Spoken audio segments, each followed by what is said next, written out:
Assalamualaikum warahmatullahi wabarakatuh. Kami dari kelompok 6 yang terdiri dari saya Mevita Talita Isna dan teman saya Salihatul Hidayah yang akan mereview tentang artikel perkembangan audit internal syariah yang efektif menggunakan kerangka teori agensi Islam.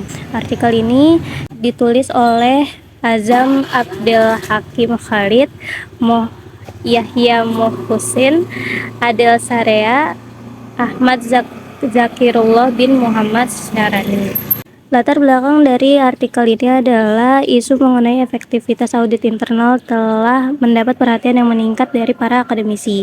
Tugas dari internal audit sangat membantu manajer dalam mengendalikan perusahaan, seperti bank syariah mendapat manfaat dari audit internal syariah melalui laporan yang dihasilkan untuk melacak kinerja bank dalam kaitannya dengan kepatuhan syariah. Penelitian ini mengisi kesenjangan dalam hal tingkat pengembangan kerangka audit internal syariah yang efektif di bank syariah menggunakan teori keagenan Islam. Kemudian ini detail dari penelitian, yaitu yang pertama ada tujuan penelitian. Tujuan dari penelitian ini adalah untuk menganalisis pengembangan kerangka audit internal syariah yang efektif untuk bank Islam di Bahrain menggunakan teori keagenan Islam. Tinjauan pustakanya yaitu teori agensi Islam.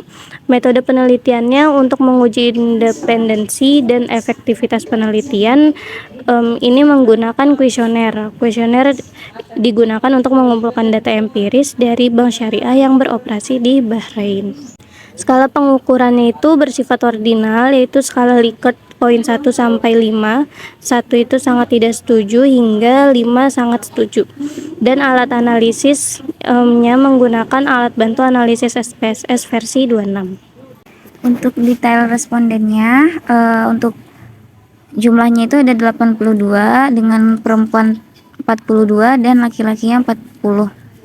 Kemudian rentang usianya itu ada 4 ya. Yang kurang dari 25 itu sebanyak 43. Kemudian yang dari 25 sampai 35 tahun itu ada 20. Kemudian dari 35 sampai 50 tahun itu ada 12 dan di atas 50 tahun itu ada 7. Kemudian untuk pengalamannya yang kurang dari 5 tahun itu ada 32. Kemudian yang pengalamannya dari 5 sampai 10 tahun itu ada 30 dan yang lebih dari 10 tahun itu ada 20. Untuk indikator penilaian pertama, yaitu status organisasi audit internal syariah, memungkinkan tanggung jawab itu dilaksanakan dengan tepat. Nah, mayoritas responden itu menjawab positif. Selanjutnya yang kedua, indikator kedua yaitu kepala audit internal syariah harus mempunyai kontak langsung dengan dewan direksi. Mayoritas responden menjawab positif juga. Kemudian yang ketiga, konflik kepentingan jarang terjadi dalam pekerjaan auditor internal syariah. Nah, ini responden juga mayoritas menjawab positif. Yang keempat, yaitu staf audit internal syariah harus memiliki akses bebas ke semua departemen dan karyawan di bank syariah. Mayoritas responden juga menjawab positif. Kemudian yang kelima, auditor internal syariah harus objektif saat melakukan auditnya. Nah, ini juga mayoritas responden menjawab positif. Kemudian indikator berikutnya yaitu auditor internal syariah harus menjaga profesionalisme saat menemukan audit. Di indikator ini mayoritas responden menjawab netral. Kemudian selanjutnya ada indikator auditor syariah internal memiliki keterampilan untuk melakukan audit syariah terhadap IV atau IV. Mayoritas responden menjawab setuju. Yang kedelapan ada indikator penilaian auditor internal syariah memiliki sertifikasi syariah profesional. Mayoritas responden menjawab positif.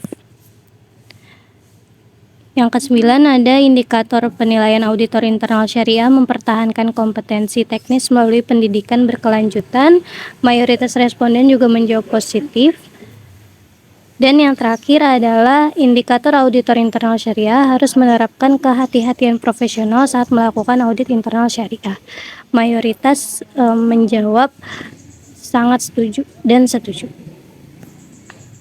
Kemudian kesimpulan dari penelitian ini adalah berdasarkan dari hasil analisis, penelitian ini memberikan perspektif segar terhadap pengembangan audit internal syariah yang efektif di kalangan bank syariah dengan mengartikulasikan independensi dan efektivitas melalui berbagai aspek.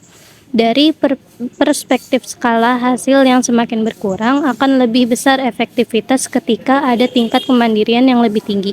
Meskipun demikian, karena penelitian ini berkonsentrasi pada konstruksi teoritis, harus ada verifikasi empiris terhadap model konseptual yang diusulkan. Sekian dari kelompok kami. Kurang lebihnya mohon maaf. Terima kasih. Wassalamualaikum warahmatullahi wabarakatuh.